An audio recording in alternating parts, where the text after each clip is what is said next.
Между Мемедали Аппазовым и его двухлетней правнучкой 96 лет разницы. Когда спрашиваешь у Мемедали Картбабаева секрет долголетия, он отшучивается. Много спать и не перебирать еду. Хотя в жизни ему приходилось и голодать, и не спать ночами. Мемедали Аппазов родился в селе Молбай Карасубазарского района в 1924 году. Войну встретил уже взрослым. 41 жылы Ақиярда Пежауда оқыған едім. 10 майыста біздің группаны 24 бала. Hepimizге паспорт беріп, Москваға алып кеттілер. Москвада жеңіп башлаған соң, бір ай қадар болдық Москвада, соң біздің Ульяновскке алмастырдылар. Анда ишледік. Мемедали с другом едва успели вернуться домой, как Крым оккупировали. В 1943 году родную деревню Аппазова сожгли немцы.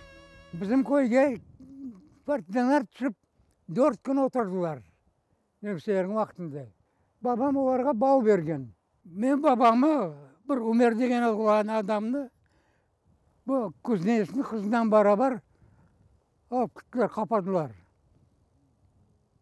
Енді старыста бар көйде, старыста қапатты оларын. Бабам да кімдір айтқан бал берген. Енді зорынан бабам құтарып алып келді. Саба 2 машина солдат келді. Бір машинан башладылар яқма.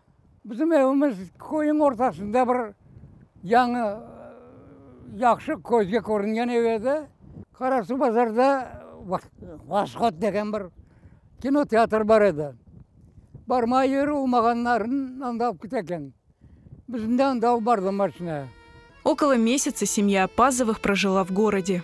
Бір күн evimizге 2 солдат немсе, бірденеде полицай кіріп келділер. Аблауы бар екен. Аблауы болған күн білсем, сақланайдым. Мен де алып шықтылар соқаққа. Анда бір 40-50 адам солдатлар қоралап алғандар. Машиналарға yüklediler hepimizin. Ақмешітке. Түрмеге алып келділер, түрме алмады. Yer yok деп. Картофельный городок деген бір лагерь бар екен. Анда барып тоқтылар. Анда бір ай қадар отырдым. Из лагеря Мемедали ага удалось сбежать вместе с другом, вызвавшись на работы. Тайком они вернулись в Карасубазар к родным. В апреле 44-го семья вернулась в родной сожженный Молбай и стала вместе с другими восстанавливать село. Адамдар башта ағаратларын, жерлерін қазып, картоп, мысыр болдай, бақлауы саштылар. Ondan соң баштадылар үйлерін темел қойма. Неподалеку расположилась рота солдат, с одним из которых сдружился Мемедали ага. Он рассказывает, что благодаря офицеру их семья не умерла от голода во время депортации. Мен повесткам бар еді 18 майға, армия военкоматқа. 17-ші күні, сылаң 17-сінде, старший лейтенант, адында ұмытқанам енді, адында біледім. Скажи матери, пусть хлеб спекет с этой муки. Попробуем, что за мука, деді. Анам айтсам, я бүгінге де бар отмегіміз, ярын қояжам, деді анам. Бұл 17-сінде ақшам күндіз.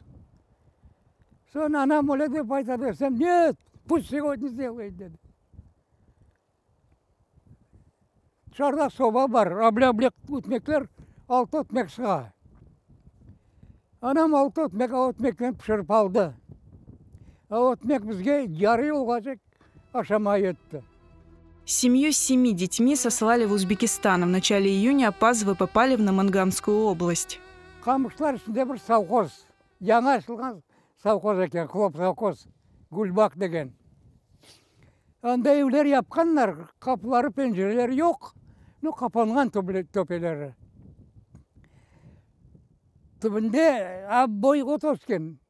Сабасына енді жүрмей чарасы олғанларын әпсін контор янына албардылар. Бригадерлер бар, бригадерлерге фамилияларынан жазып, бригадаларға бөле, бірер чапа қолларына памық чапалама алып кеттілер әпсін.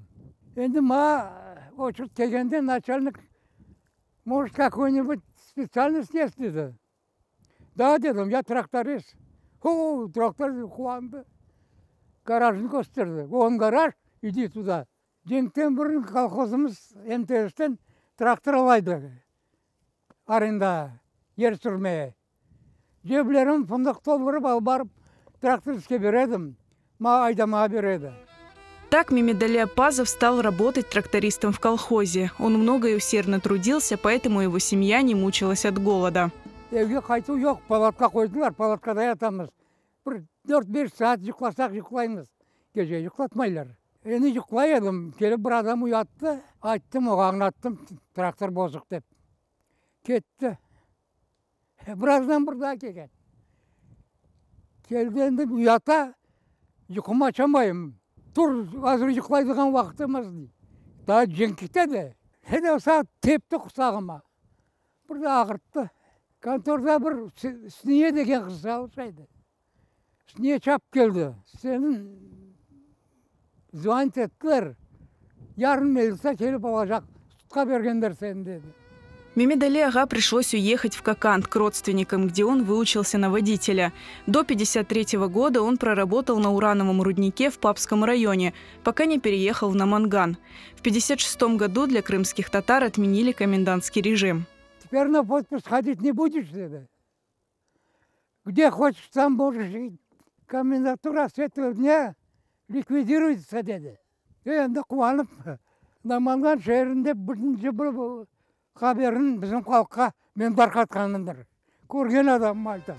Но на родину Мемедали Апазов вернулся спустя много лет, лишь в 90-х. До этого он смог вернуть на родину и своих родителей. Сейчас он живет с семьей в Бахчисарае. У него 3 детей, 7 внуков и 10 правнуков.